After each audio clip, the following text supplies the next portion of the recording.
Hello. How are we looking today, huh? Everything set up all right? Let's do this.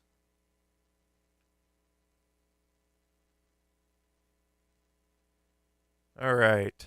How's it going, guys? Melkor, the Nothing Special Spy, and Tim Stump. How's it going, guys? Travis Bickle, Ramadan is over? Is it? I don't know. I genuinely do not know that. I know regarding Ramadan in Palestine, stuff's going on there, and it's the quintessential, typical Israel kind of stuff. Um, Settler colonialism on steroids. It's kind of funny, on the topic of that. People are like, "This is an example of settler colonialism." I'm like, dude, I think what's going on in Palestine with Israel, it's beyond that is like downplaying the situation so much. I feel like what happens with like settler colonialism, I think, is much more it's much more quiet. It's long standing. It's a little bit more elusive. It flows. It ebbs and flows. It's got a little bit of a happier face to it. What's going on in Palestine and Israel? That is straight, like, beyond settler colonialism. I got a giant zit right here. At least in my mind, it seems like beyond that. I always kind of find that's a little funny. Think when we get these tag words, right? There's a specific set of language. You know, we talked about this a little bit. I think we got to move beyond that. That's a different discussion. But there's a set of language that people use. You hear like among like general spheres of leftists and stuff like that. And settler colonialism is one of those tag words. And sometimes, because we're eager to repeat and use the same language all the time, they use settler colonialism all the time to describe something. And I almost, what was going on in Israel and Palestine absolutely is settler colonialism. It is such, I feel like that is such like a massive downplay of like what's going on. Like it's really, really bad stuff. I don't think I like. Have you guys? I can't think of an immediately worse thing a state's doing to another population than this right now. You know what I mean? I don't think I've. There's nothing going on in my mind around the globe regarding a state government or like a state power like Israel. I've yet to see. I don't think anything as like. Um, I've yet to see anything as like transparently bad as what's going on in Palestine. Yeah, Israel is just beyond like villainous in this situation. Open borders for Israel. Well, definitely not that. It makes me think of Carlin saying settler colonialism is easy than saying, geez, this is fucked. Yeah, I mean, that is right. China, I don't know how to compare. Well, I think there's, I, we'll see in the future. At least I don't know right now. Someone, or I'm sure someone could inform me perhaps on China's doings in Africa and stuff like that. I don't know whether what they're doing is genuinely pretty fucked up. I would imagine. I don't think China is some benevolent entity. And they're just going to develop Africa and not siphon extreme amounts of resources to the point where it probably hurts populations in Africa. But I don't know. I don't know. They could be one of the first states in the history of man to kind of do something like that. I think that would be pretty sick. But I don't know. I ought to really look that up. Actually, I ought to do a little bit of research on that. I don't know about that. You've got how Ethiopia treats Eritreans. Yeah, definitely remember that. Turkey is kind of fucked. Yeah, no, absolutely. It's I think the thing though about what's going on in Israel and Palestine, it's so long standing and it's so blatantly like obvious. You know, like what happens with the Kurds in Turkey, what happens all around the world, all kinds of fucked up shit happens. It's just the face of those fucked up happenings aren't as brutal as what's happening in Palestine in some ways, I think. Like it, like there's almost this, well, not almost, there is this heavy regard for states to kind of cover up what they're doing a little bit, or at least try to soften, you know, the extent of what they're doing in certain places and what they're doing to certain peoples and populations. Israel doesn't even like really try. They don't even they don't give a fuck. It kind of, it almost seems indicative that they don't look at like Palestinians as human beings. Like like really I think that at the core, like it is some extreme like dehumanization. And to some extent, anytime you're doing what's going on in Palestine or to the Kurds, there's absolutely always a dehumanizing essence to that, or logic. This just seems like a little bit above the rest. Oh, I meant their treatment of Uyghurs, but I'm no expert. Oh God, Uyghur conversation. Um, I've recently done a little bit more research on the Uyghur situation because I didn't really know too much, right? And I'm not going to listen to online content creators, or I don't even know what to call these people, right? Or they're, so we talk about the weird simulacrum of journalism, right? Like journalism doesn't really seem to be journalism in a lot of ways now. Like there's a different tone to independent media in journalism where and it's always harder to find, okay, then what is real journalism? Sure. That's right. Like that's a hard thing to define exactly. But what I see and what we've talked about numerous times is that journalism seems to be like commentary, really, like especially independent journalism, right? So like mainstream journalism, a lot of the times there's no commentary. Sometimes there is commentary, and it's sprinkled in this really weird professionalism aesthetic. Like it's like, oh, you know, I'm just an expert on this situation, and I'm just gonna hint and put my little ideological opinion in between the lines. It doesn't make it seem like commentary. Independent media is just tends to be a lot of the times it's pure commentary. So like here's one thing. I will absolutely not listen to the Gray Zone on YouTube. I will read the Gray Zone though. I read a little bit of what who was it? God, who was writing? What's his name? Aaron Matei, I believe.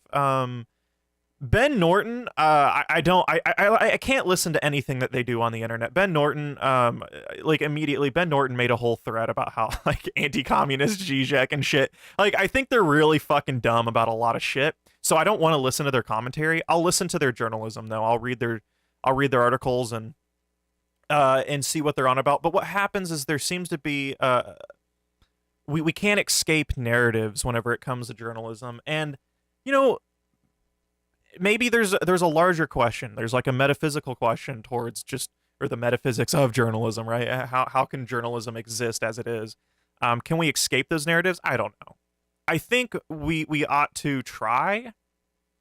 That's kind of where I'm at. We ought to try to escape certain specific narratives. But nonetheless, I decided to finally actually get my hands a little dirty and read. And honestly, my initial opinion didn't really change too much. It just seems like what's going on in China is they have X amount of people. We don't know how many people. Western governments likely inflate this number. X amount of people in camps. It's likely to do with their religious beliefs. There seems to be plenty of evidence to support this. Very hard, like very concrete evidence that doesn't seem to be tethered to any sort of Western tinge, right? It seems pretty transparent that is true. And then we have Western governments inflating the entire thing, or publishing or talking about things in an incorrect context. And that's where we are, right? Stuff's going on in China. We don't know too much about it. We know enough to probably say, yeah, bad stuff's going on. Two, Western governments are going to take advantage of it. And I have absolutely no idea how that isn't like just the core. Like, I don't know how the conversation goes beyond that, right? Like, that seems to that just seems to be the case. Like, from all the shit that I've sifted through, that's kind of what I thought in the beginning. I was like, but I wasn't well read a lot on what's going on, and I didn't talk about it too much because I don't like talking about shit. I don't know what the fuck I'm talking about. A lot of content creators will definitely pretend, and that's all right. I just don't really, honestly, I think it's kind of easy to spot when people are doing that. So, but that was nonetheless, is like, yeah, it's probably what's going on. Probably bad shit going on. Western powers, countries are likely, or individuals within those countries, likely to exploit those narratives and stuff. And that actually just seems to be what's going on, right? The bad stuff's happening, and then more bad stuff's happening in the West because they're inflating the entire situation, because they're partaking in an entire really weird geopolitical, like, it's dumb. The conversations get really dumb and heavy-handed, just ideological nothingness. It really sucks. It's like Heidegger said, every phenomena is accepted within a world of context. I mean, that's really, it really is it. And we here's something that I don't like. Like, I'm not necessarily opposed to the idea of, like, a truth or truth being true, or there is something that is true. But I think we use that term way too positively. I think certain, what's the best way to describe it? Well, like, people, here's something that I see really among sort of political crowds, like, man, these people are speaking the truth. I'm like, what the fuck does that doesn't mean anything. Like, truth as a word doesn't really mean a lot to me.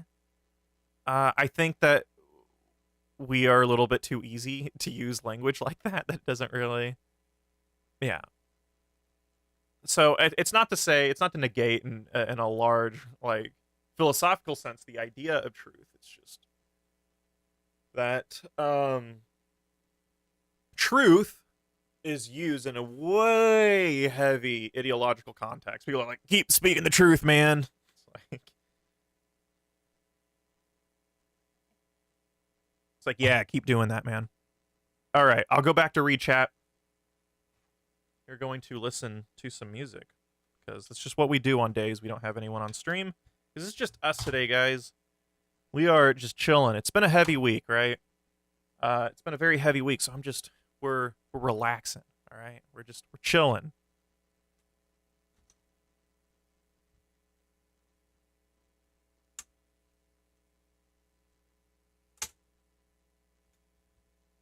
All right.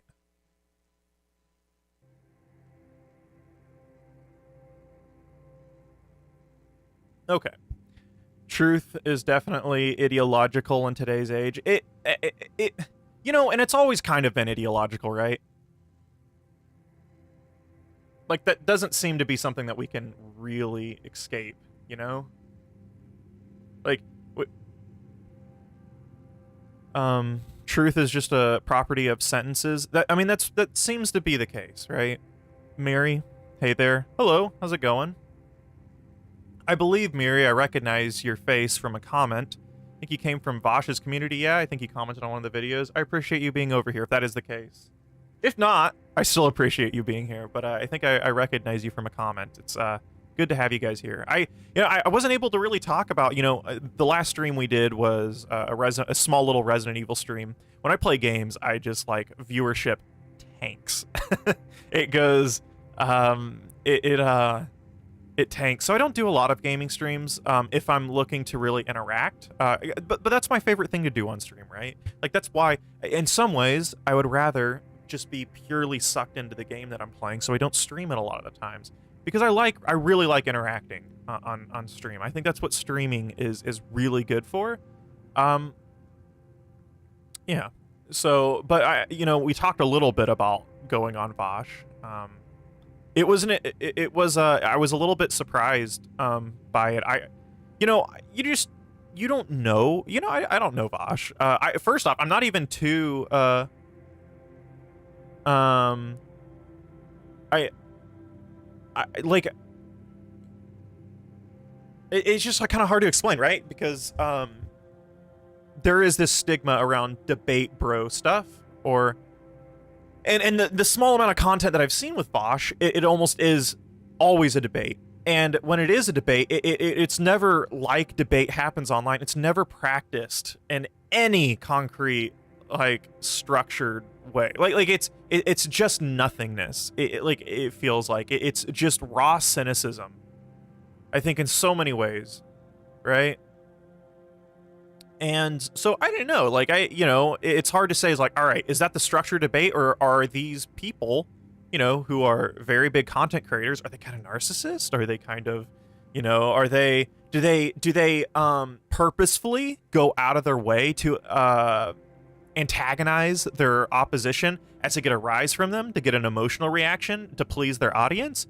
I didn't know any of this, and that was not the case. I've been told, I know a few people who've been on Destiny, and of course Vosh isn't Destiny, and Destiny isn't Vosh. But what I did hear about that was that Destiny, speaking about what's going on with Ellen ended her show because of like sort of a very abusive work things, and a very, like, when apparently some people, like, when you meet Ellen and you're going on her show, it's like you sit in a room and she's like, yeah, get ready, just like fuck off until we, she's super rude, super short until they get on camera. And I heard that was the case with Destiny. Destiny is very much like, not like, he doesn't want anything to do, like, it's all entertainment, it's all business with streaming. That couldn't have been farther from the truth with Vosh. I didn't know what to expect. I didn't expect Vosh to be like that, per se. But Vosh was incredibly kind. I was very surprised. Like, I can imagine people like Vosh. The dude's a busy guy. I'm sure he's doing all kinds of stuff. He's kind of got a hard job. I think people, I make videos, right?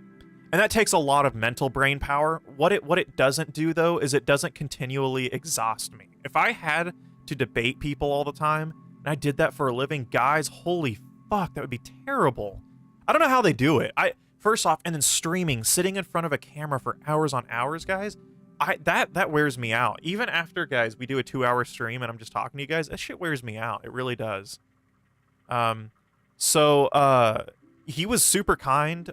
He seemed to really take what I just don't. Okay, here's the thing. Maybe I just don't take myself that seriously, right? I think we have a tendency to, we're degrading people, right? We degrade ourselves. It's just sort of, it's how it is, man. We're human beings. And so sometimes I don't even take myself too seriously. So I didn't know what to expect if he was going to say everything like, hey, the practice of debate online often inflames more than it informs, right? And Vosh's, a lot of how Vosh has gotten popular is because he's very good at debate. And he does debate quite a bit, and he's really, really good at it.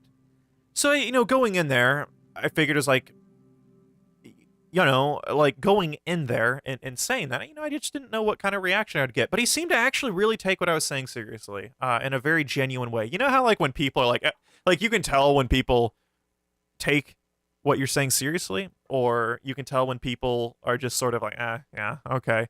No, he seemed like he really, like, listened to what I said, and I felt that was really important because he's got such a large platform, and I think people, like content creators like Bosch, or I want to say, who deal with politics in a cultural context, I think that's really big. Politics as a entertainment phenomenon, I think, is growing because of things like YouTube, independent sites where anyone can get behind a camera.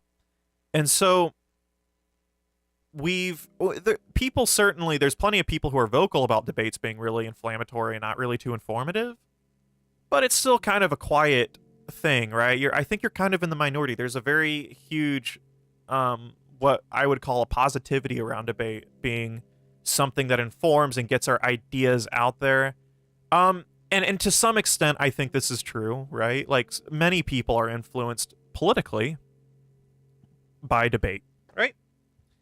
This is very true, right? Like, we can't ignore that. In my mind, though, the goal isn't to pick up a politics. People can pick up a politics, and it doesn't really change much. It doesn't change them. And that's a big deal. We don't think about that. So let's think about what we're saying here. We want people to become left-wingers, right? Like, we do pretty much left philosophy. Granted, most philosophy post 20th century really is left-wing. I know some other people in philosophy departments would not like to hear that, but that really is the case. I think most, like, really impactful philosophy, I would say, like, really impactful, it seems to come from a very left-wing context. Nonetheless, we are left-wingers here. Politically, I am. But that's not almost the goal. I don't care. I think, like, it's good that more people are starting to approach things from a left context. That can make a big difference, especially if you apply it to our political systems. If you go out and vote, voting still is important to some, it's not a big deal. All right, sorry. Voting isn't the end all be all, right? I think we can all agree, but it's something. It's a band-aid, and it helps, it can be a make it or break it for certain people who live in this society, and to me that's important, right? That said, the goal isn't to appropriate or position ourselves into a political ideal. I think that's a little bit short-sighted. I think there's good things with that. I think the goal is to actually make genuine connection with people, because what happens is you change people's, in philosophy, what we would call subjectivity. We change their ability to perceive the world, how we interact with other people, and that's way more powerful than just rhetorically accepting certain political ideals. Even accepting political ideals like that is an impactful thing. It's just not as impactful as I think actually making genuine relationships and changing the way you think rather than what you think. It's the two biggest things. It's like we can change what people think in some ways, or we can change how they think. And changing what people think makes a difference, and debate can definitely influence that. Debate does not change how people think in a lot of ways, though. In a lot of ways. I think changing how people think comes from observing sort of modes of thought within philosophy and theory. And being able to, I want to say, like, be in touch with other people's sort of emotional capacity for things. And debate often totally inflames that mechanism, right? In order to talk to people and have them take you serious, there has to be a level of acceptance, right? People are skeptical. We think that people are some sheeple-like things, right? Like, oh, sheep herds, these people, they just sit in front of their TVs. No. That's that stereotype is totally false. The opposite. People are wildly skeptical. And since they are wildly skeptical, they're not going to take what you say seriously unless you have a connection or a relationship with them. So, in my mind, and that's sort of, I'm terrible, guys. I was so fucking nervous going on Bosch. I felt like I did a very poor job of trying to elaborate on that. I had a lot of people tell me I did a very good job. I'm very shocked. I can't, and I don't even want to listen to myself talk on Vosh, because that's terrifying to me. I said all that shit in front of like 5,000 people. So yeah, I'll shut up and I'll read chat.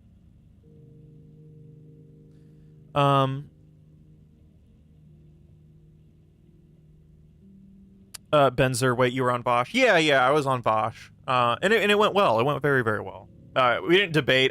There was some people, I didn't tell him this, but I was going to tell him when I reached out initially. I was like, yeah, some people like really wanted me to go on your fucking show and destroy you, and I'm like, that's not happening.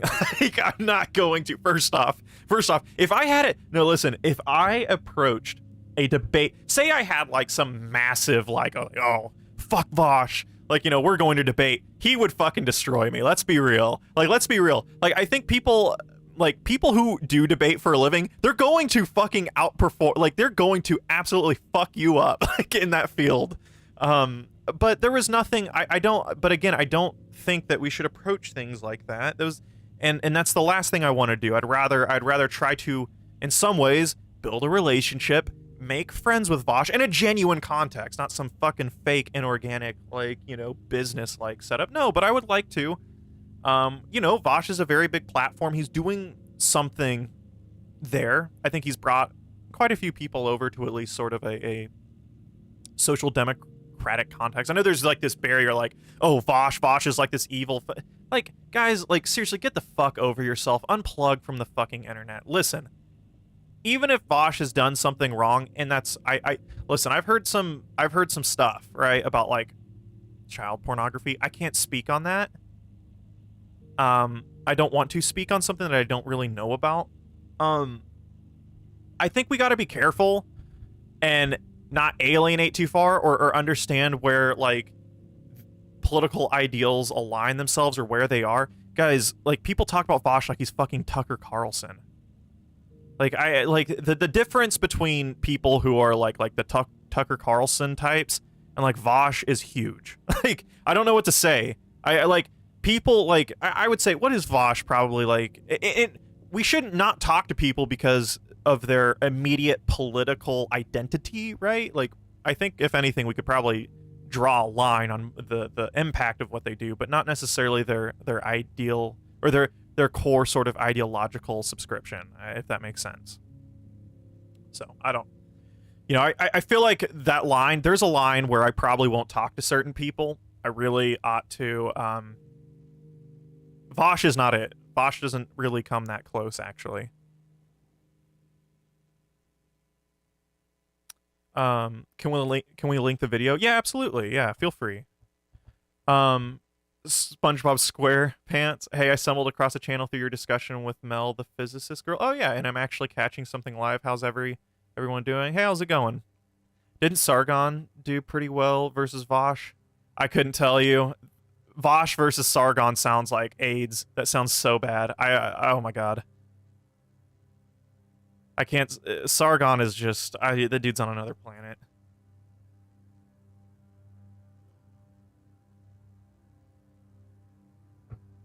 So, Miri, people are wildly skeptical in some forms. I think people can be en masse manipulated fairly easily.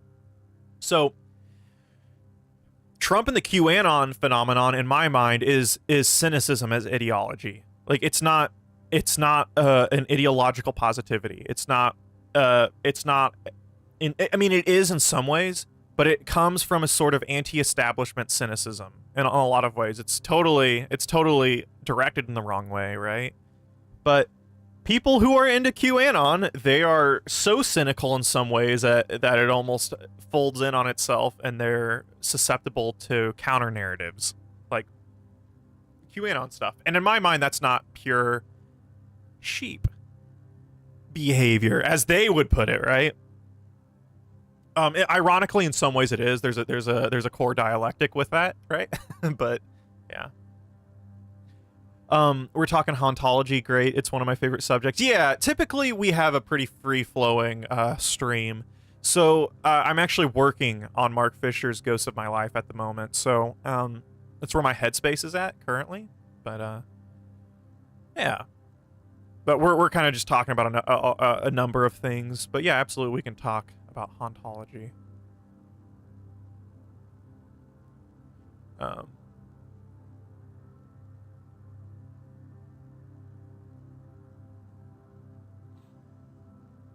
Info bubbles are real too. Yeah, you're right. So, okay, guys. I think out of almost every text that I've read, there's one that continually comes back, and that's Zizek's The Sublime Object of Ideology. That thing is so fucking relevant in regards to political communication and how we interact. Holy fuck, guys. I can't believe Zizek wrote that book in 1989, because everything that he says is it's on steroids now. So Zizek essentially talked about, like, look, ideology isn't false consciousness, which is what we typically view ideology as. It's kind of the Marxist notion of ideology. It's a false consciousness that comes from a group of people who own the means of production, the bourgeoisie. And they dictate sort of ideological narratives and how they happen. And in some ways, this is still true, I think, like, definitely. But Zizek says we're beyond that. Like, the false consciousness narrative around what ideology is it's much more than that. Now it's cynicism as ideology. That's a big fucking deal. That's a big deal. Because it's so true.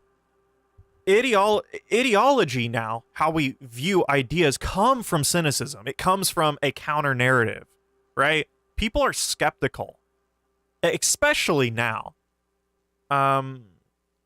And that is the prevailing ideology. It's one of skepticism. It's one of not believing narratives to the point that you ideologically automatically subscribe to the opposite. Guys, I see this everywhere. And if anything, right-wingers are bad with it. People who get towards what we had described sort of as extremes, there's people on the left who do that worse than like anything. Like, this is why... So, and I think, you know, so we're talking about Vosh. I think Vosh definitely has a bone to pick with these people, and he's very correct on this. I understand why he's so frustrated with these people. Again, I think sometimes, I think that's kind of what I was talking to him about. I think sometimes going about it the way that he does can be more inflammatory, especially to their audience, than it is helpful or informative. But I totally understand. I was talking to him a little bit, but it's people like, like there's like the best way to describe them in a political context are people who like really like Tulsi Gabbard. Like I have no other way to define them, or like the Jimmy Dore crowd. I don't know how else to define them, right? I'm not gonna say because they're so like they're not just like they're not Demi Dore fans, or they're not fucking Tulsi fans. They're more than that. I just don't know how else to qualify them as. And these people are they're the exact definition of what Zizek considers as cynicism as pure ideology, where it's like they immediately go against counter narratives and create this really heavily ideological response to things, right? So now, for example, I've seen what is it? There's like a lot of like left-wing anti-vaxxers now. They're experimenting on like poor people and shit. I'm like, the fuck? Like, listen, like that is such a massive claim. You have to have such overwhelming evidence. Like, the vaccine response absolutely is not totally meant for data collection. It is. They're like, I love the irony in this. The irony of them going on Twitter or any social media site, which is a data collection apparatus beyond any medical thing that we've ever seen. And then they're saying like, listen, they're just trying to collect your data with vaccines. Like, don't get a vaccine. Thus, don't get a vaccine. I'm like, that is like the most insane shit to ever say. Like, that is fucking wild. And in my mind, that is Zizek's cynicism as ideology perfectly. Also, shout out to Drip, Crit Drip, guys, t-shirt, Hauntology mug. Got some cool Hauntology stuff going on. Got that from Crit Trip. God, I can't fucking talk. They were doing a mutual aid little fun thing. It's the people over at Acid Horizon who run the Crit Trip. It's a clothing thing. They make really, guys, their merchandise is very cool. It kind of makes me a little sad because I've thought, all right, so, you know, being a content creator, one thing people do, they make merchandise, and they should, right? It's a decent way to make money, and it can, you know, people can support you, and they get something back in return, and that's cool, rather than just giving you money. So I've thought about, you know, making a couple t-shirts, making some mugs. I feel so bad, guys, because their clothing is so good looking. It's so good that, like, I don't even want to. It's like, why the fuck would you ever buy my clothing when Crit Drip, like, exists? You know what I mean? Like, why would you ever buy my shit when they make stuff as cool as this? It's like, I'll end up making some merchandise at some point, but I need to figure out supply chain stuff. I don't want to make clothing that's sourced really unethically or anything like that. But I have some ideas. I like Photoshop. I can make some cool designs, but they make such wonderful stuff that I had to buy some stuff. Chill stream, dude. Love from Brazil. Hey, thank you so much. That's typically how typically how these streams go, especially if it's, if we're talking to people, we're having a discussion and discussion-based stream, then that's definitely one thing. Looks like my monitor is... Listen, we can't have that. My monitor is blocking my wonderful logo right there. I just noticed that. GTA San Andreas been making fun of anti-vaxxers since 2004. I never played San Andreas. I was a younger kid when that came out. My mom knew what... Listen, my mother knew what the fuck GTA was, and she was not going to allow her children to fucking play that shit. It's actually really irritating, because I loved GTA as a kid. But then I would go over to my dad's house. My parents are divorced. I'd go over to my dad's house and play Grand Theft Auto all the fucking time. My dad didn't give a fuck.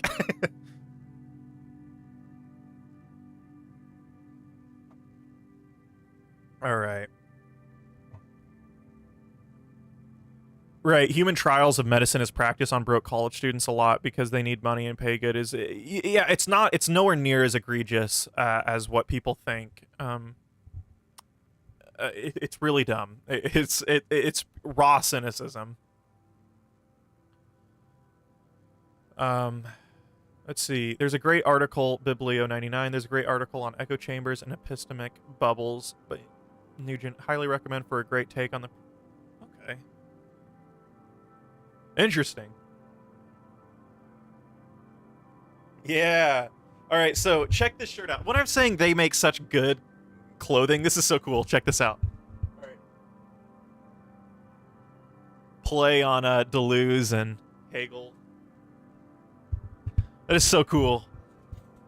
I don't know. I really like that shirt. I got another. It's on my Twitter. I took a picture. They make such cool designs that I always wanted to have some sort of merchandise that I could sell and that could help support the channel. But oh my god, I feel so bad because it's like the dude. I think his name's Craig. Probably does the designs. He's super talented, incredibly talented. SpongeBob SquarePants, could I possibly ask for some entry reading recommendations? Oh, 150%. Those are my favorite questions. Who's never really delved into philosophy. I study physics and I'm interested in learning Marxism to... So, no,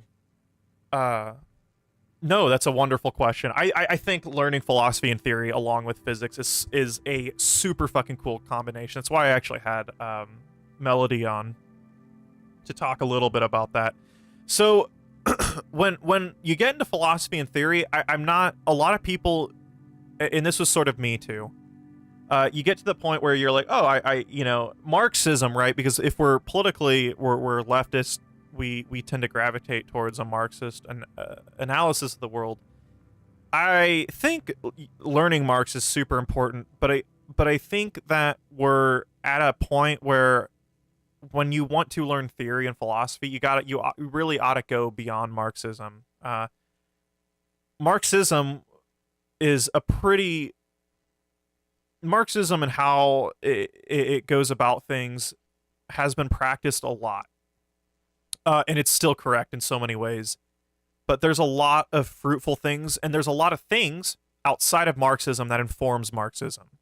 So one of the things that I hear, as someone, I'm into like sort of more radical theory and philosophy, one of the things that I see with some people, I think it's a mistake, is they'll just read Marxist literature.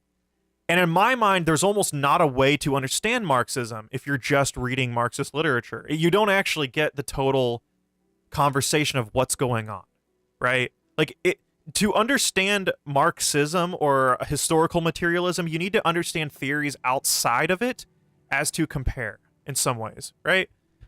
So I say, if you're just getting into this,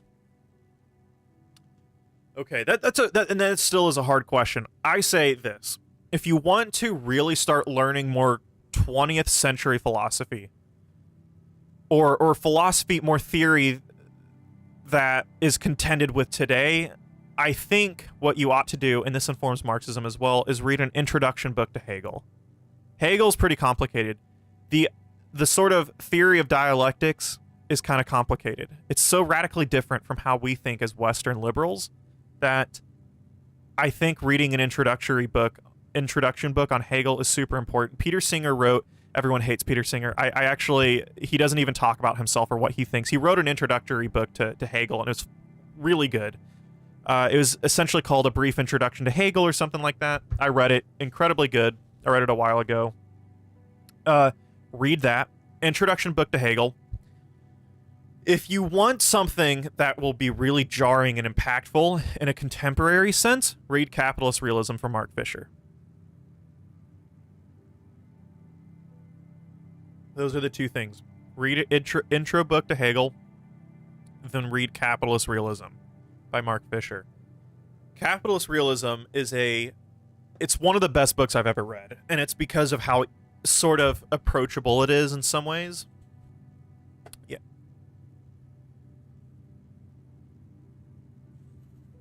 As I've grown older, I've realized more and more that the separation of physics and philosophy recently is really detrimental. I would we learned none, but all the greats of physics learned philosophy. Well, yeah, and even within Marxism, sort of the, materialism, dialectical materialism, there's a sort of physical, or like physics, physics-based tonality. And who is it? Einstein was a big fan of Spinoza. Spinoza contends with physics quite a bit, right? He, in the Ethics, he talks about bodies and how other bodies interact with other bodies, right? And this was before physics was really developed as a field. I think Newton just started, around the time of Spinoza, Newton really started just... Are you going to work? Yeah. All right. Bye-bye. Newton just started writing about stuff, I think. And Spinoza was definitely interested in physics, and he wrote a lot about physics.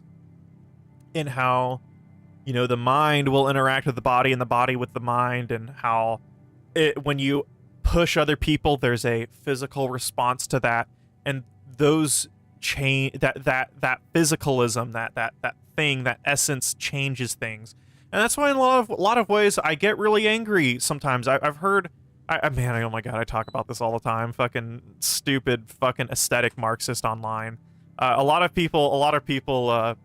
of online Marxists are like, Spinoza's idealism. I'm like, dude, Spinoza's a fucking materialist. Like, the core innate trajectory of Spinoza's thought is rooted in material. It's so fucking stupid. I swear to... This is another thing, SpongeBob SquarePants. It's when I said, like, you ought to really inform yourself beyond just Marxism, because you don't want to be one of these fucking people online who are Marx understanders and they've maybe read, like, 3 books within the Marxist canon. and then it just turns into a really weird echo chamber of just fucking simulated Marxism, and it sucks. It sucks so fucking bad. And everything outside of Marxism is idealism, and that it's fucking so stupid. New to your channel, introduced through Vosh. Hey, good to have you here. Do you know what to read to learn more about conservative thought? Interesting. Well, conservative political theory, I think, can be a little bit informed and not Oh, this is where we're getting to political theory. It's really interesting. Okay. I say Locke because Locke is a foundational thinker for both the left and the right in America. Oh my god, do left-wingers fucking hate hearing that. Listen, guys, we are Lockeans and we can't fucking escape it. The only people who shit on Locke, the only people who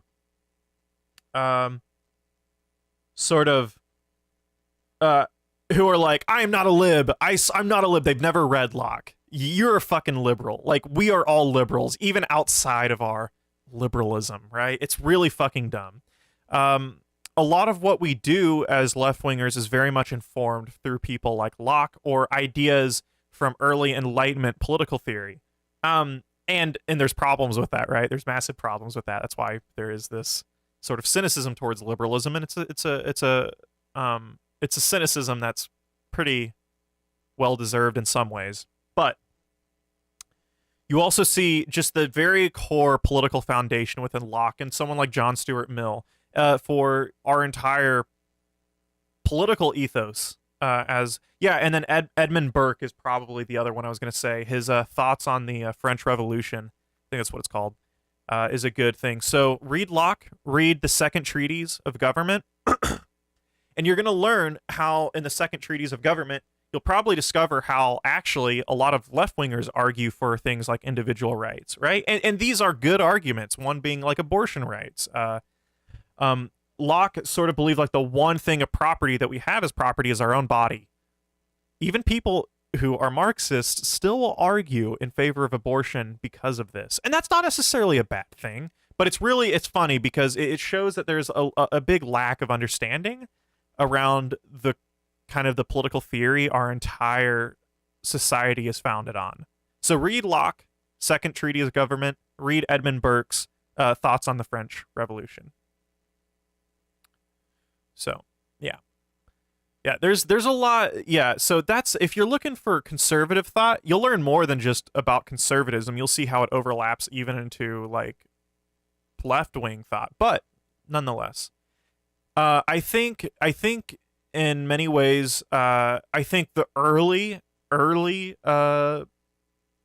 real radical, almost revolutionary thoughts ish.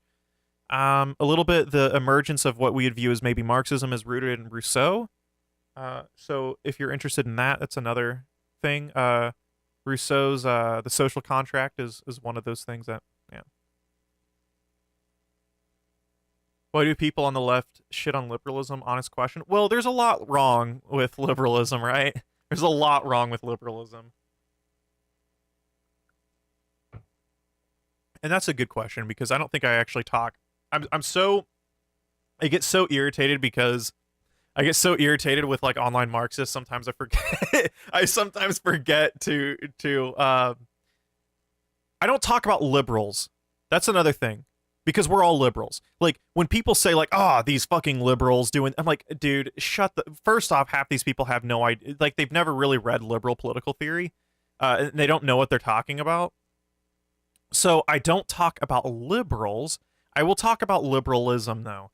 Liberalism is sort of like as a philosophical thing. It's so broad that there is no one thing that's liberalism. First off, that's the like rule number one. Like liberalism isn't like one thing. There are things within a sort of liberal terrain and philosophy that is wrong. I would say one of the central markings of liberalism is I would say like reason, and a sort of, I want to say like an individual perspective, right?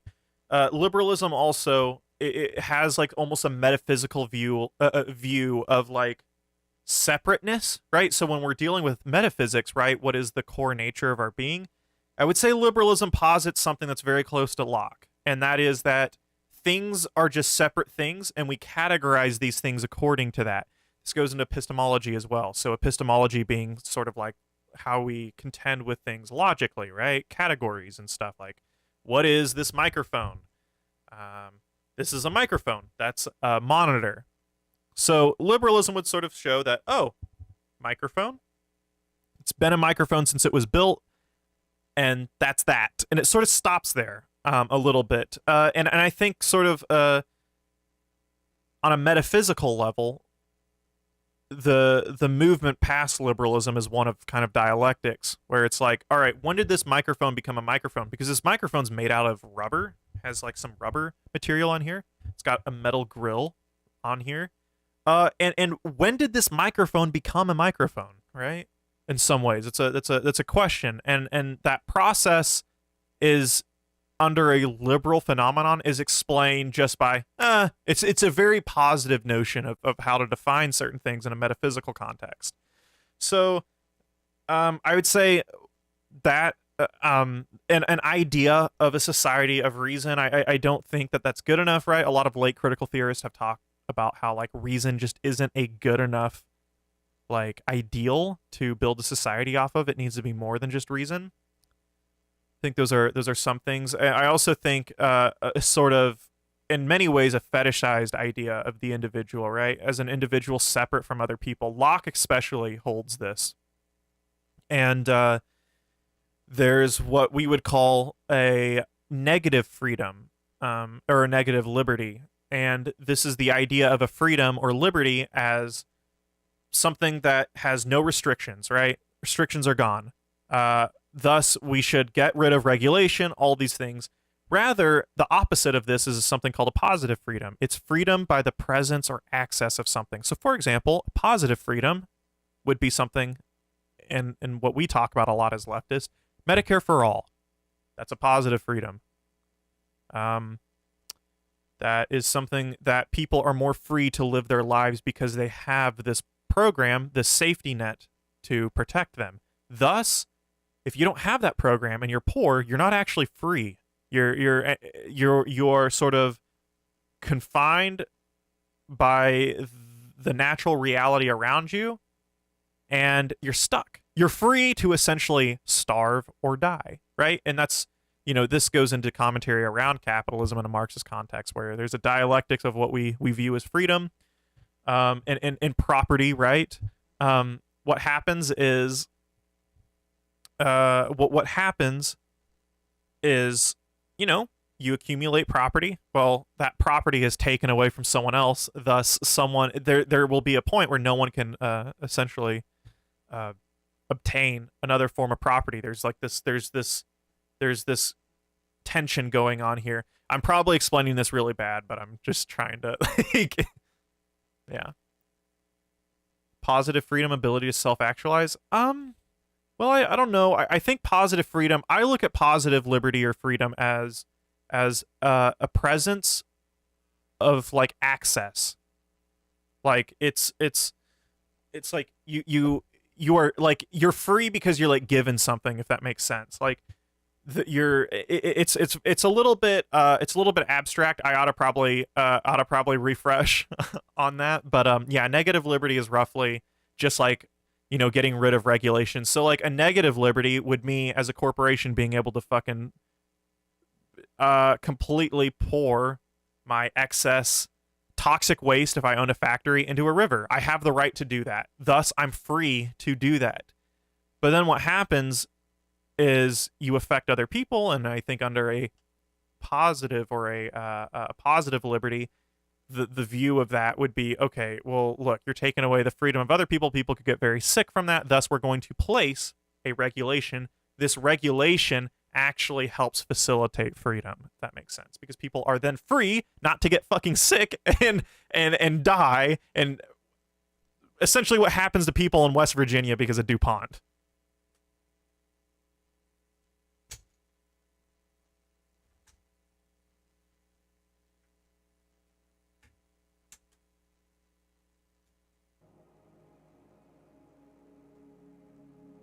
There we go.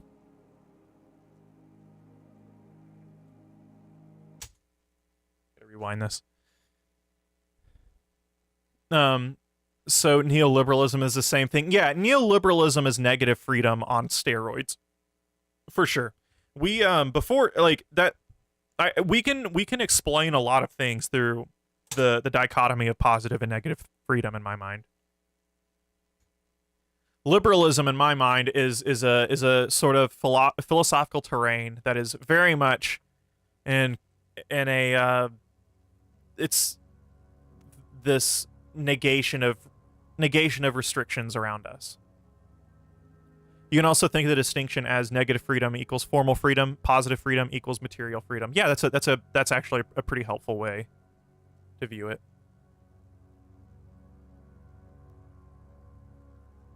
Schmo Smith, I fucking hate Lockean metaphysics. Yeah, I think, yeah, Lockean metaphysics is really dull. And we, guys, as a society, as liberals, right, we still innately, we're born into a world where we think in terms of this Lockean metaphysics, this metaphysics of just stagnant separateness, right? So like this cup.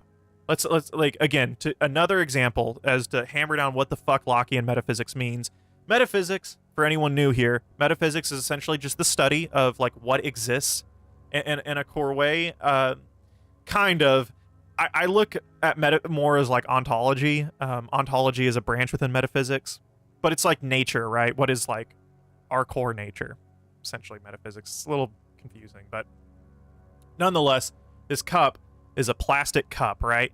Under a sort of Lockean viewpoint, it's just a fucking cup. Because, look, it's what we define as a cup is something that holds water and a spherical-like thing you know, and I have water in here, not much of it left, and it's cut because of that. And that's kind of like a really, like, when you think about it, it's a really dull way to describe it. Something past Lockean metaphysics or dialectics is like, or, you know, it's not even just dialectics, it's more like process ontology, process metaphysics, is that a cup is a cup almost in a way that we explain that it's just a fucking cup because we say it's a cup. It's that this cup was once plastic, right? Does that mean it's not a cup? Well, no. But like ultimately its core nature is just a part of a process. It's a part of a relationship, right? This cup had to be sculpted. You know, this is probably manufactured in a factory.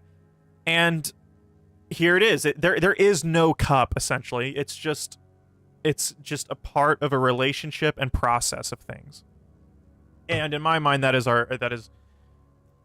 so much more accurate to our sort of ontology.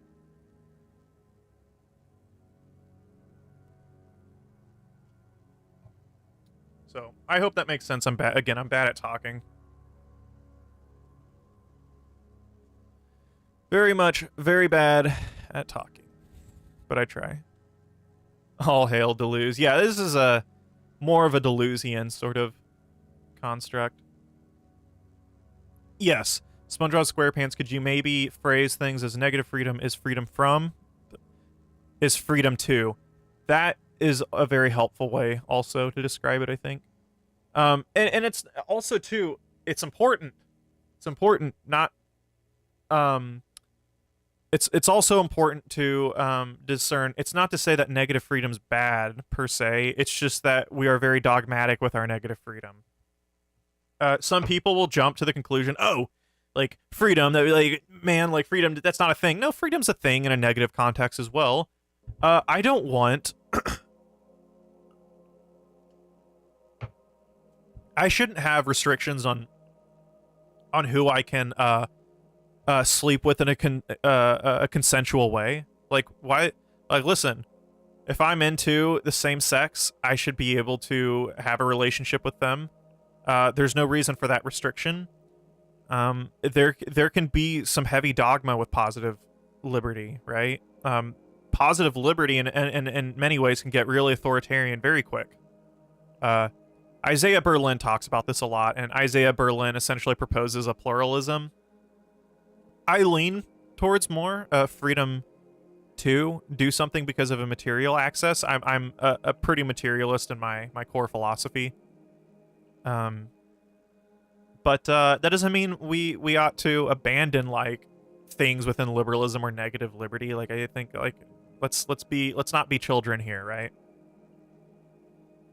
So we're haunted by liberal specters. Oh yeah. Well, you know, I don't know. I don't want to say no.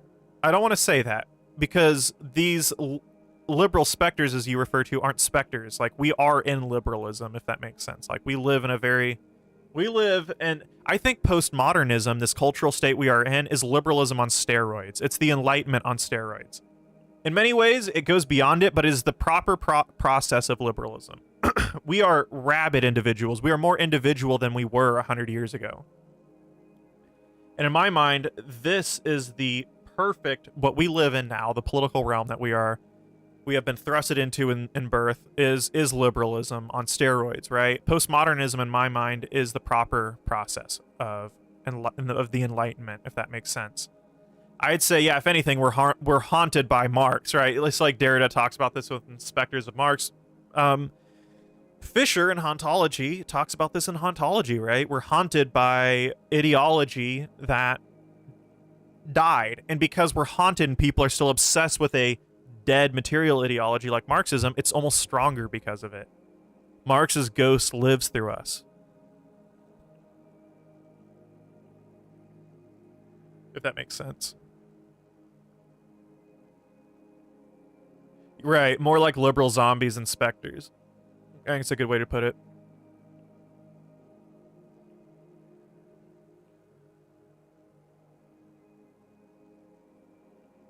Yeah, and you know, like we're talking about like I actually don't think like Locke is terrible.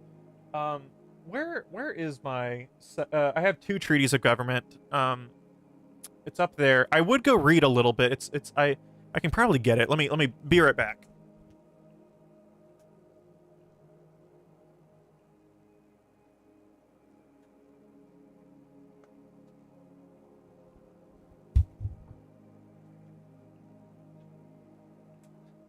All right. Here's oh shit. Here is Two Treaties of Government.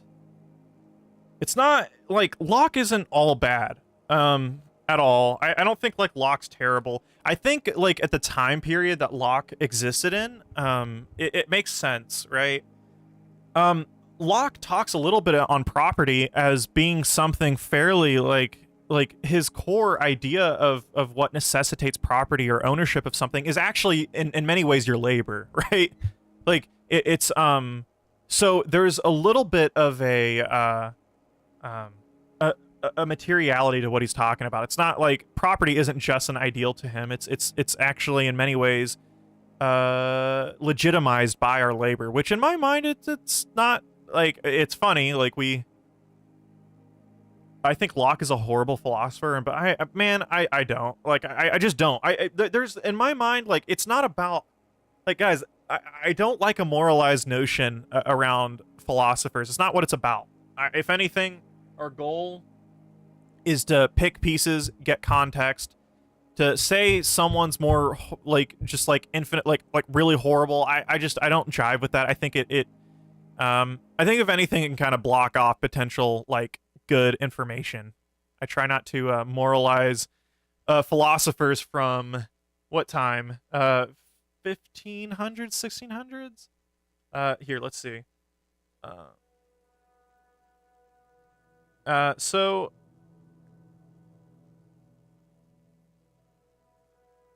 listen to this. Listen to this, guys. This is Locke. This is John Locke. I'm going to read this to you. It's going to surprise you. This is why I say you have to fucking read these people.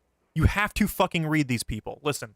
Locke says, God, who hath given the world to men in common, hath also given them reason to make use of it to the best advantage of life and convenience. The earth and all that is therein is given to men for the support and comfort of their being. And through all the fruits it naturally produces and beasts it feeds belong to mankind in common, as they are produced by the spontaneous hand of nature, and no body has originally a private dominion exclusive of the rest of mankind. Guys, does that sound like John Locke and the sort of weird simulative like idea of what we think of Locke? Let me repeat that. And nobody has originally a private dominion exclusive of the rest of mankind. That's John Locke. Right? So it's there's a lot here. Like people aren't this like totalized people. Like there's contradictions within all their work, and that's yeah, damn, Locke sounds kind of based. Yeah, no, there's good stuff that Locke talks about, you know? And especially given that the time period, right?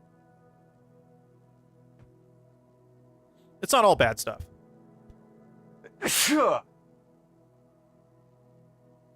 Yeah, I when I read that, I was very shocked. Yeah, so I believe, you know, someone mentioned Matt McManus. Let me, I think Matt is writing about, oh, hey, thank you so much, David. That means a ton. That means a lot. Thank you so much. Every little bit helps, David. You are so generous and giving. I appreciate you beyond words, my friend. I think Matt McManus is talking about John Stuart Mill's socialism a little bit. I think he's writing an article. I saw this. I'll look it up. And you know, there was kind of a nasty. I think I saw a couple nasty responses to that, but I immediately understood it. Immediately, what he's talking about. I think Matt and Victor both have very good understandings on liberalism, like in pills and you know, Eric and stuff. But like Matt considers himself a more liberal socialist, and that's a real thing. Like people, like, again, if you unplug from online, you actually read a little bit, like, you know, you approach it critically. Like, there's totally things within liberalism that sort of necessitates or that could lead us to a more socialist view of society. So, and it's because philosophers contradict each other. John Stuart Mill will contradict himself. Locke will contradict himself. And there's portions within these thinkers that can absolutely be applied to a more radical approach to things. Through, hey, for the Spinoza podcast on Patreon. Oh my, David, thank you so much. Thank you for the $20. Thank you so much. That means a ton. Yeah, I did a little podcast, guys, on the ethics on Patreon, because we're gonna be exploring and we're gonna be doing a video on Deleuze's kind of view on Spinoza. So I figured for anyone who wants to support on Patreon, I have a little podcast up of Spinoza's ethics. But David, seriously, thank you so much, dude. Thank you. I haven't been streaming a lot lately, and it makes my day. Seriously, thank you so much.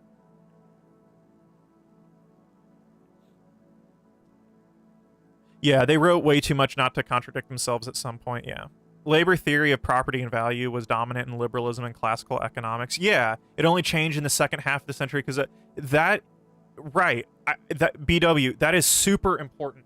There is a lot of theory that necessitates property and what we view as property on the basis of labor, right? I still think that that's a really good idea in a lot of ways. And I think Marx elaborates on this better than most, especially, again, for the time period. But Marx is a relatively late thinker compared to people like Locke. We forget, Marxism, I still think, is a little newish in the historical canon, but there's definitely a lot newer philosophy I think is much more, or in theory, that it can help elaborate and give us context on things in society that are a bit better, but, you know, yeah. Let's see. Yeah, I mean, there's just a lot of stuff here, right? Like, the first treaty is a big, giant response. So he wrote the first treaty on God, who was he responding to? Let me go back. It's been a while. He was talking a lot of commentary on Machiavelli, and he did some commentary on another political theorist of the time. He was a very pro-monarchy theorist, and John Locke wasn't necessarily like completely anti-monarchy, but he was anti sort of like a traditional view of monarchy, if that makes sense. So God in the Spinozian paradigm is accepted in Deleuzian philosophy. Yeah, I would say, and sort of. I can't speak too much on Deleuze. Guys, I think it's wonderful if people can do this. I think it's great. Really. You know, and that's why content like this is here, right? It's to inform, you know, the videos I make. But I can't get a lot of stuff to stick in my brain unless I read it, or at least to properly teach it, or, you know, I need to read the text. I haven't read a lot of Deleuze. I'm almost done with his book on Spinoza. I'm very close to being done. So, that's the most I have with Spinoza. He doesn't talk about himself so much. I ought to read actual Spinoza's books rather than his text about Spinoza, right? David, Thomas Hobbes. So it wasn't Thomas Hobbes. It definitely wasn't Hobbes. But yeah, that's a good guess. Hobbes is a bit before Locke. And yeah. The Leviathan's a good text, too, for political theory. I think things like The Prince. Prince was like the first real work of, like modern work of political theory. And then Leviathan comes along, and then Locke.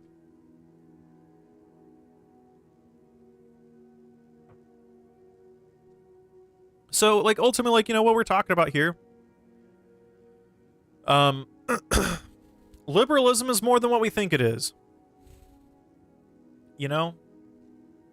And we ought to really read liberal political theory because it's important. There's a lot of things on how you'll recognize how we live our lives in a lot of ways is so informed by people like Locke, and so informed by a sort of very, very heavy liberal ideological atmosphere, guys. Like, That's why I say, guys, when I say it's like, look, we are Lockians through and through. We can't escape Locke. We have not found a way to escape him yet.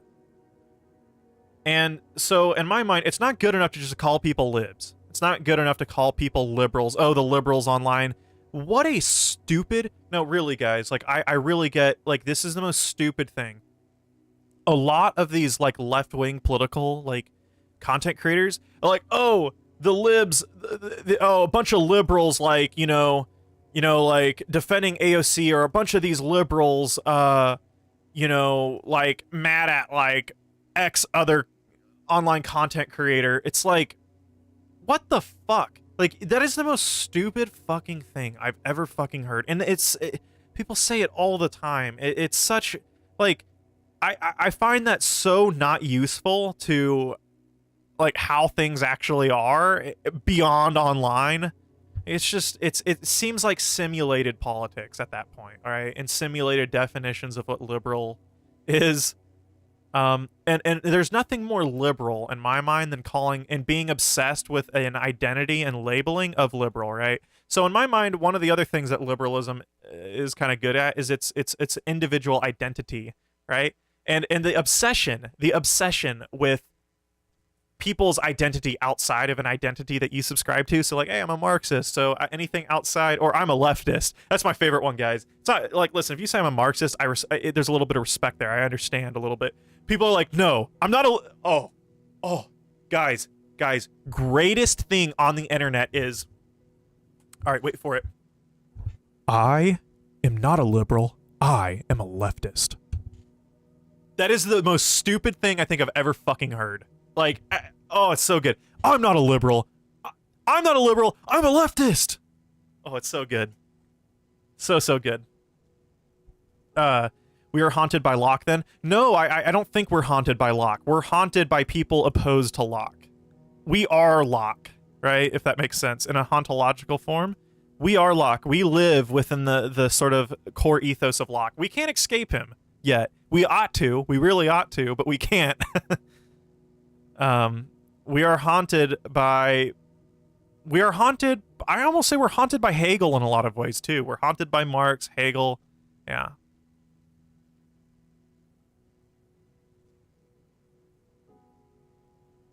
So, yeah, hauntology is a little confusing, right? Kind of why I'm making a video about it. I think a lot of people kind of get hauntology a little wrong, and it's totally understandable. Yeah, everyone I hate is liberal, and I'm different. Yeah, that's exactly it, man. The sheer narcissism I see on especially political content creation. That's why I love, like, Michael Brooks so much, guys. Bless his heart. I never watched. Within the years, I've really stopped. I used to watch a fair amount of online political content, but I've stopped. The one consistent who is really consistently informed and good, I think, was Michael Brooks, and it's just such a fucking shame that he's gone. Really, guys, I think Michael Brooks is an absolute gem in a lot of ways. Man, that guy was so... He was, like, easily the most smart... Like, guys, like... Political content online's not good right now. It's not good. It's really stupid. It is informed in the most dumb fucking ways ever. Like, it is such a spherical echo chamber of, like, the same shit over and over. Here's an example. I don't dislike Kyle Kalinske. I used to watch a ton of Kyle Kalinske. I actually quite liked Kyle Kalinske. Kyle Kalinske is saying the exact same shit he said fucking 3 or 4 years ago. Like, and Kyle Kalinski's the kind of guy who's like, God, I don't care about theory. Give me results. It's like, that's not the fucking point of theory. What the fuck? Like, that's what I mean. When we do nothing but consume pure online political content, it doesn't really change a lot of things. It doesn't expand your grasp on things. You have to go beyond that. And in some ways, to inform politics, it's better to work outside of politics. It's really quite dumb. Yeah. Just saw a clip. That clip has been going around about Israel and Palestine. Yeah, Michael Brooks was just like an absolute gem, dude. Absolute gem. It's really sad. He was the only political content creator I could kind of stomach in some ways, without kind of getting really irritated about some small things. Oh guys, and I've had a recent, oh god, I don't even know if I want to get into it, but I'm definitely, we do theory and philosophy here, so it's good. I get to escape the endless stupid jouissance of the drama of online politics. 'Cause that's what it is, man. It's pure pleasure, right? Infighting between content creators, guys, it's sport. It's all it is. It's not real. It's so fake and it's so stupid. Listen, man, the whole force the vote versus like not force the vote, absolute pure sport. All it is. It's simulation on simulation. And to be fair, a lot of the people who really like lamented themselves as quote unquote anti-force the vote were very much like they talked about how, dude, this is just simulated politics. Like, this is really just like a worthless conversation with how inflammatory it is. It's, oh lord, guys, oh lord. But there was a political channel, as you guys, I think a lot of you have been with me since the beginning. You guys know this channel because I kind of helped. I tried my best to always prop them up whenever I could. And I've always been really good to them. And they're growing pretty fast. I'm not going to get into exactly everything. Other than that, one of the person behind the channel is like a genuinely pretty pretentiously arrogant and stupid and kind of shitty human being. But I won't say anything other than this channel. They had Noam Chomsky on their channel, and they asked him about force the vote. They had Noam Chomsky on his fucking YouTube channel, and they asked him, oh guys, this was a channel that I was affiliated with for a while, a little bit. They were tiny. They were much smaller than me at the time, but yeah, they had Noam Chomsky on, and they were like, we're gonna ask the important questions, and they asked him, like, hey, what do you think about force the vote? Should we pressure politicians? And Noam Chomsky replied, and he was like, the most perfect way too. He was like, let's okay, this is fantasy. This is pure fucking fantasy, and he's so fucking correct on that. Anyways, on another topic, I cannot, like, online political content creation is the most dull, uninformed thing like I've seen in so long. It's so important in my mind to go beyond that. I think journalism is great. Like, I think The Intercept is wonderful. I think a lot of like sort of investigative journalism's quite nice. I think it's one thing that's a little bit resistant to narratives. You can't always escape narratives like we were talking about, but a lot of people think that like online content creation is journalism, and it's just not. It's commentary, and it's a commentary that it's just simulated entertainment. That's really what it is at the core of it.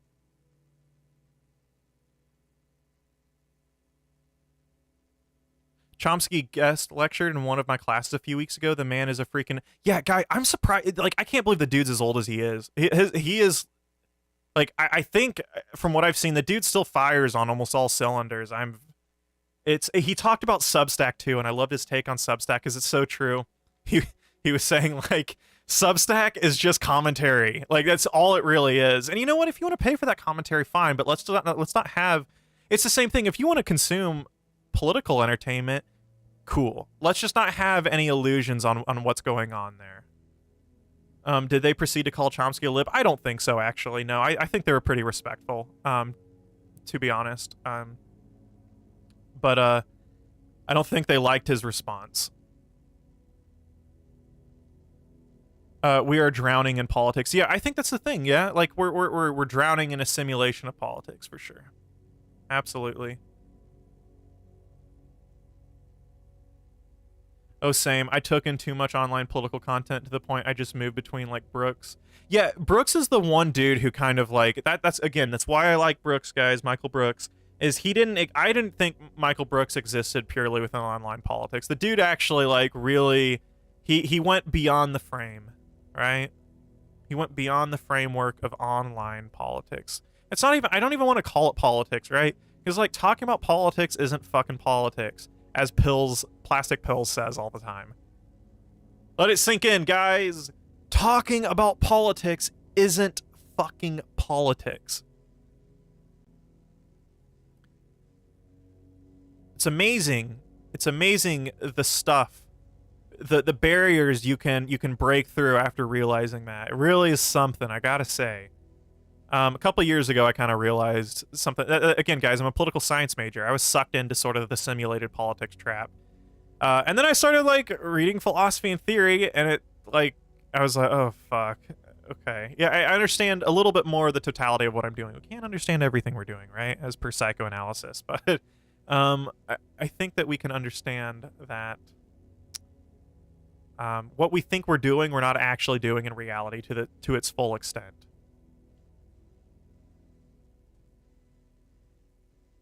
Right. The most amazing part is that politics is even right. Chomsky, like, that's the thing too. Like, I would love to have Noam Chomsky on. I wouldn't. I don't think I would talk to Noam Chomsky about. I would like to talk about Chomsky on how linguistics informs politics in a lot of ways. I'd like to talk about. I'd like to talk to Noam Chomsky a lot about his linguistics. That doesn't get talked about a lot.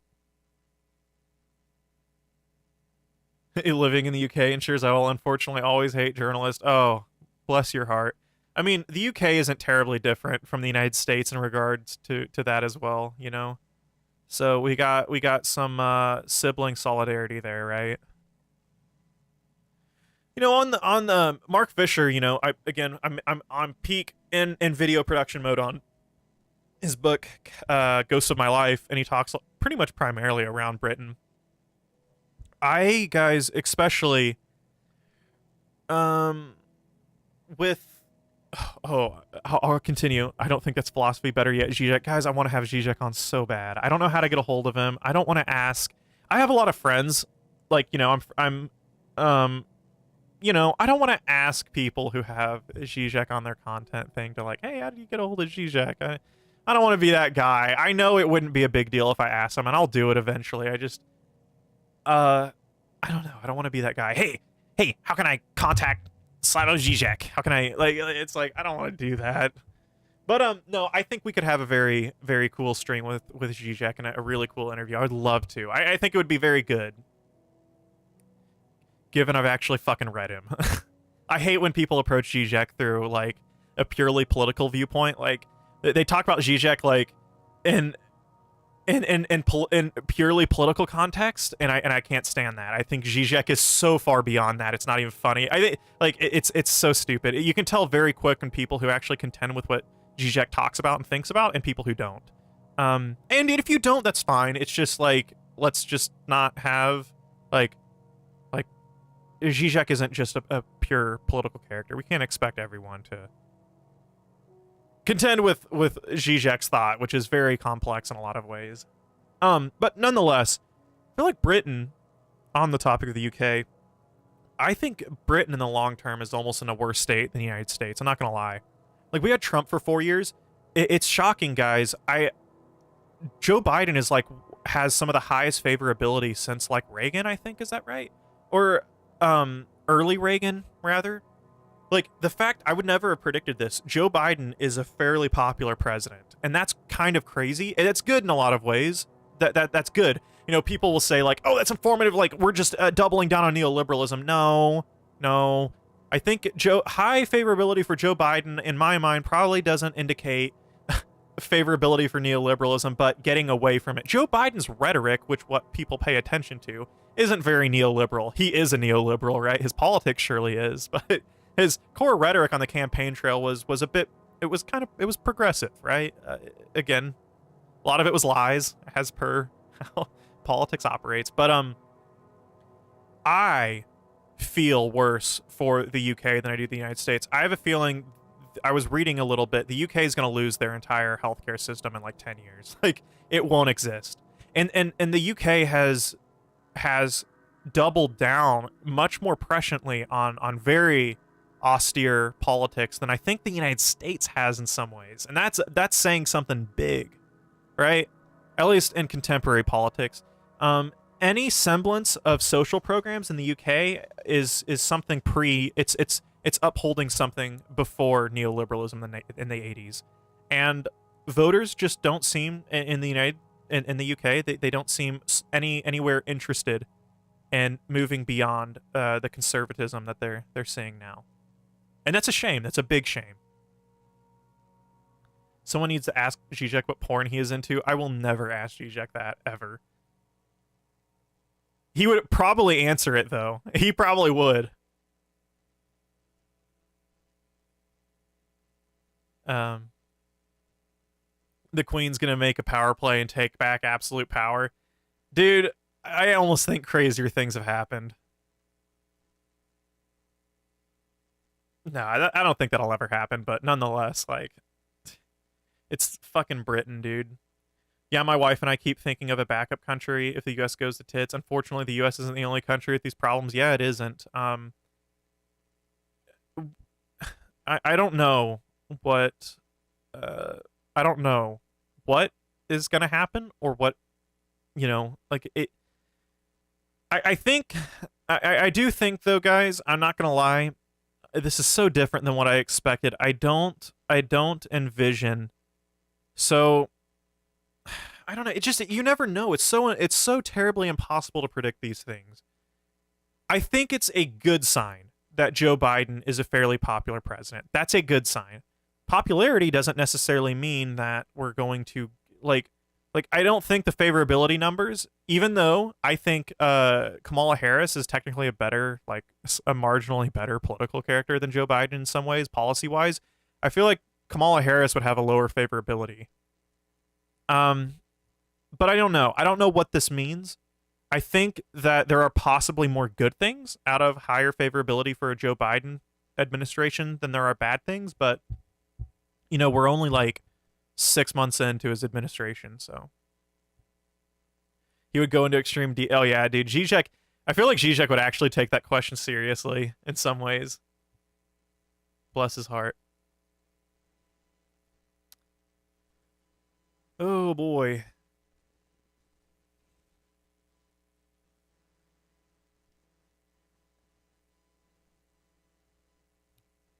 Did you finally get a Zizek interview? I did not. No, I ought to really listen. We're going to be doing a video on Zizek's How to Read Lacan, and in the process of reading that, I might try to set something up. I think that would be a lot of fun. Yeah. I unfortunately agree the UK is worse off than the US. I think the trajectory of the UK is more transparently bad than the United States. If it's not, if the United States is headed towards a worse state, it's not as apparent. Despite always having thought the inverse, I see some strange notion of hope in the US right now. Yeah, I think in the United States, I see a potential for like even hope, like if that makes sense. That I didn't expect. Again, it's kind of telling that Joe Biden has a high favorability. And I think it's probably to do with the pandemic. It's hard to pin down exactly what any of these signals are and what they will mean in the future, but I think what the UK, you guys are going through right now, politically is really bad. Really, really bad. Ooh. There's a difference between wanting Biden and not wanting Trump. Well, 150%. But that's definitely not what I'm saying. I don't want Biden. Believe me, that's the last thing. Definitely not. I wish he'd fucking forgive my goddamn student loan debt, though.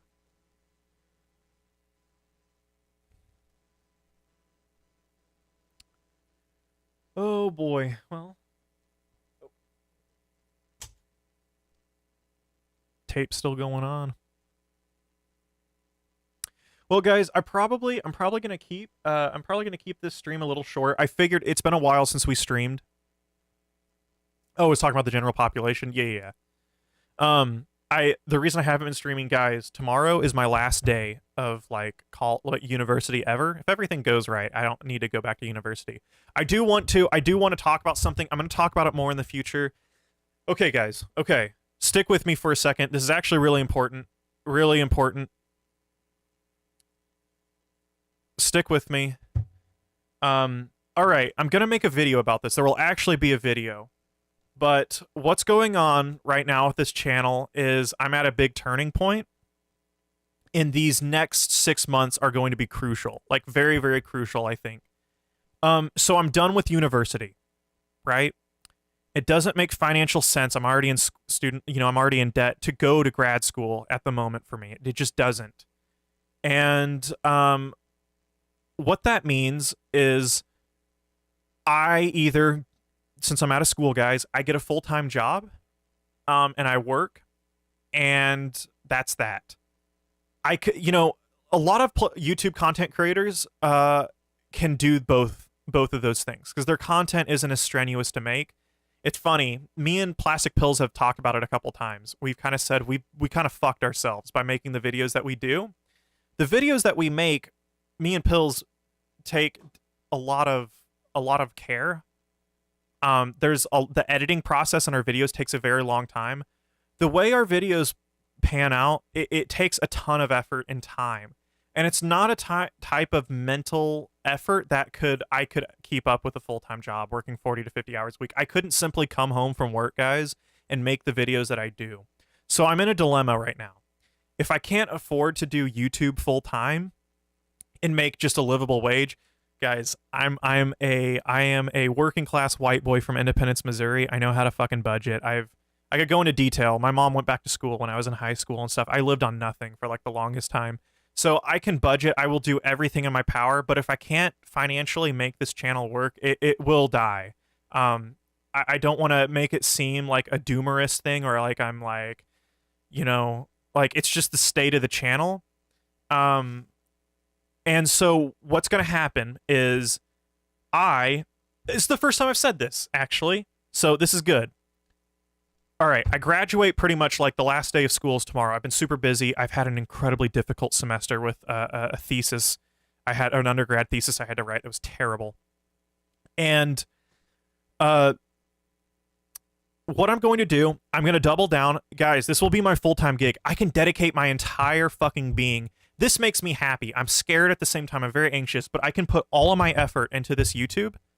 This YouTube allows me to live while I'm in school. I make a part-time wage doing this, and I can sort of sustain myself halfway doing that. I'm still very poor, but I'm now able to. I can wake up, guys, every single day, and I can do this. So what I'm going to do, I'll announce this officially, but since you guys are with me and I'm talking about this, I'm also going to make a podcast, like an official podcast will be on like Spotify. And I want to do I want to do podcasts as well as videos as well. And hopefully I can put out a couple more videos, right? Maybe I can do 2 videos a month. That's very difficult. 2 videos a month for me is very, very difficult, but maybe I can. We'll see. I don't want to promise anything, but I can put my full effort in being in this. But YouTube pays nothing, and it's only reliant on Patreon, and I feel bad. It feels really like I can only do this with the help of you guys, but it is true. So these next couple months are critical. I'm gonna make a video talking about it, but in order for this channel to survive, definitely these next few months, I'm gonna, definitely that's gonna be my lifeline is Patreon and the YouTube member section and stuff like that. So hopefully, I'm hoping for it. This is what I'm hoping for. If possible, I did the math, guys. If 5% of all viewers on this channel, 5% pledged $3 a month on Patreon, we'd be good. We'd be golden. I could be comfortable. I could make videos for days. And if that is the case, I also I'm gonna make an official video on this too. I want you guys to know too, if any of you guys ever really do feel eager to support on like the $3 pledge, I unlock exclusive content on the $6 thing. Always feel free to let me know if you guys want exclusive content in the $6 sphere and you can only really afford to pitch in $3. Please let me know. And I'm happy to share. The tiers will ultimately be very flexible. Just reach out to me on Twitter, Brier Buchalter. If one had an offer or idea on how to support you, how could you reach out directly? Feel free to message me on Instagram. My DMs or Instagram or Twitter. DMs are open. Start working the next couple months. Yeah, please do. I do not want. It feels bad. I feel bad talking about this. Like, oh, I'm asking for your money. Again, kind of where I come from, there's like a big no-no. Like a big no-no. I'm just trying to elaborate on the totality of this situation. I was close. This video was close to ending this September. We were much smaller, but if I can't make it work, Epoch philosophy is done forever. I'm confident that that won't happen. I am confident, but definitely these next couple months I'll need a little bit of a fundraising crack. And because I have student loans, I'm gonna have to, I already, live on my own now. I live in an apartment and everything with my girlfriend and my brother, but it's a whole new world to me outside of college. And in order to make a push to do this full time, I'm gonna need as much help as I possibly can to do it comfortably and hopefully this will allow me to expand, right? Like we can make more creative videos, guys. I kind of purposefully make videos that aren't too outside of the theoretical canon, right? So like thinkers who are more popular, like Zizek, I would love to cover people who wouldn't like be talked about on the algorithm as much, that wouldn't get me as many views. I don't need to care about that if I'm sustainable, right? I can make a living wage. So since I'm doing this full time, that I've never, since I'm getting to the point of doing this full time, well actually I am, like I'm done with school pretty much. That's it. I'm gonna hopefully make a little bit of a fundraising push. I'll make a video talking about it on this channel. But yeah, definitely critical for the months coming up.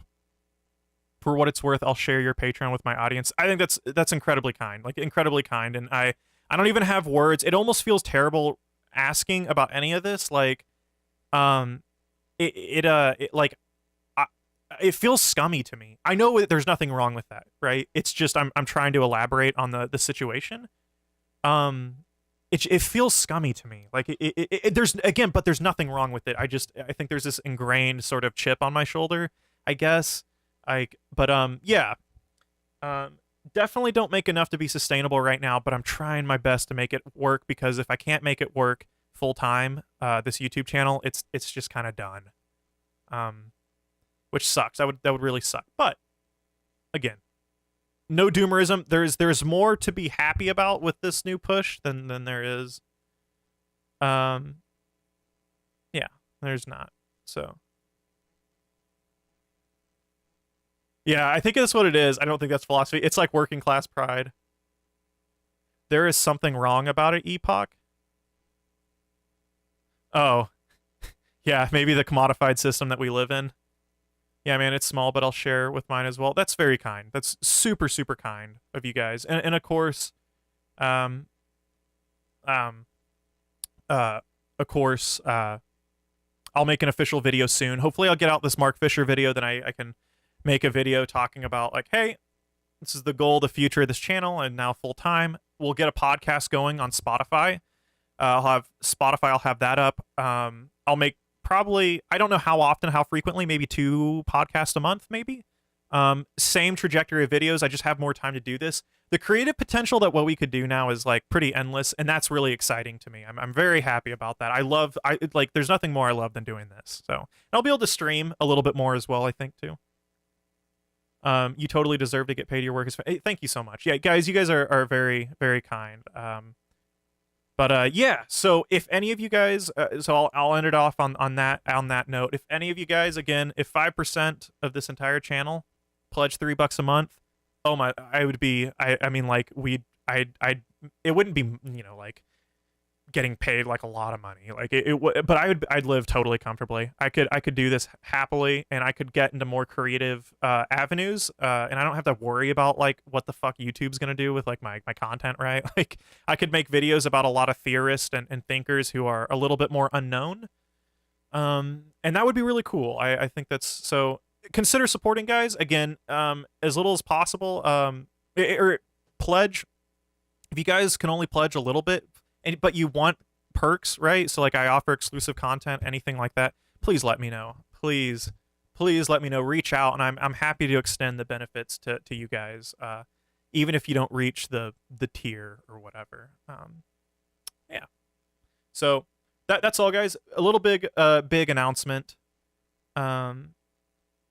That's big kind of announcement, but I'll make it an even bigger one. I'll make it an official channel. So, but I appreciate all you guys. You guys so far, like the idea though, like, the idea that I'm even here, like, like we have almost 20K subs now. That's a big deal, I think. Like, that's huge. Like, that's cool to me. I think that's wonderful, and thank you guys from the bottom of my heart. Like, it's a big, it's definitely like a really kind of heartwarming thing, and I feel very, very fortunate. I really do. Um, um, yeah. So thank you guys so much. If possible, do that. Another thing too, as well. This is actually something. This is also something that's very helpful. I always say this. I give the speech, the door to door salesman for my Patreon and stuff like that at the end of the stream. But Amazon as well. I have an Amazon affiliate link. Again, if you don't shop on Amazon, out of principle, please don't do it because of me. Amazon sucks. I get it. But if you do, and like me, it's almost impossible not to shop on Amazon, in my opinion. It'd be better to support a content creator. So if you're already supporting someone else with their affiliate link on Amazon, absolutely feel free to keep using them. But if you're not, I have an affiliate link. I'm sure the Stream Elements bot has put it in chat. You see that? Bookmark the link in chat. That gives me like a small percentage of whatever you buy. If anything, I feel like that's a more moral thing to do if you already shop on Amazon, because they gotta fucking pay me. So at least I get to take away a little bit from Jeff Bezos's net worth, I guess. I don't know if that's technically mathematically correct because you're still giving him money, but whatever. But yeah, that's all for today, guys. Again, I'm excited, but I'm a little bit anxious, for sure. It's a little bit of both, bittersweet sort of thing. So again, though, I'll be a little bit more active now that school, guys. I'm pretty much done now, and that's why I hadn't streamed for about a week, is because of class. So. Thank you guys so much. You guys are awesome. It's such a pleasure to do this, to interact with you guys. I was talking about how, like, when I play games on stream, I can't interact as much and viewership drops. That's fine because I actually like would prefer to like interact, do this. Yeah. So thank you guys so much. I'm probably gonna head on out of here. I will see you guys later.